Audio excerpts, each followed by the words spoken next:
প্রগতিশীল ছাত্রজোট ও সাম্রাজ্যবাদ বিরোধী ছাত্র ঐক্যের ডাকা হরতাল রাজধানীতে তেমন কোনো প্রভাব না ফেললেও শাহবাগে সড়ক অবরোধ করে নেতাকর্মীরা। সকাল থেকেই শিক্ষার্থীরা সড়কে অবস্থান নিয়ে খণ্ড খণ্ড মিছিল বের করে। আশপাশের এলাকায়ও বিক্ষোভ করে বাম ছাত্র সংগঠনগুলোর নেতাকর্মীরা। তনু হত্যাকারীদের বিচার না হলে দেশ অচল করে দেওয়ার হুমকি দেন ছাত্র নেতারা। এ সময় সারা দেশ থেকে আটক নেতাকর্মীদের ছেড়ে দেওয়ার আহ্বান জানান তারা। বিভিন্ন এলাকাতে কোথাও পুলিশ হামলা চালিয়েছে, কোথাও ছাত্রলীগ হামলা চালিয়েছে, কোথাও ছাত্রলীগ এবং পুলিশ যৌথভাবে হামলা চালিয়েছে।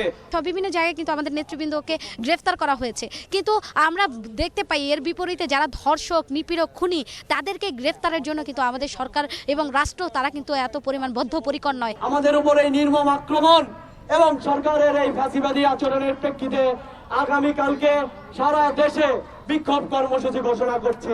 শাহবাগে অবরোধের কারণে আশপাশের এলাকায় যান চলাচল বন্ধ হয়ে গেলে অন্যান্য সড়কে যানজটে দুর্ভোগে পড়েন সাধারণ মানুষ। এদিকে সকাল ৬টার দিকে জাহাঙ্গীরনগর বিশ্ববিদ্যালয়ের প্রান্তিক গেট সংলগ্ন ঢাকা আরিচা মহাসড়ক অবরোধ করে শিক্ষার্থীরা। এতে উভয় পাশের সড়ক বন্ধ হয়ে যায়।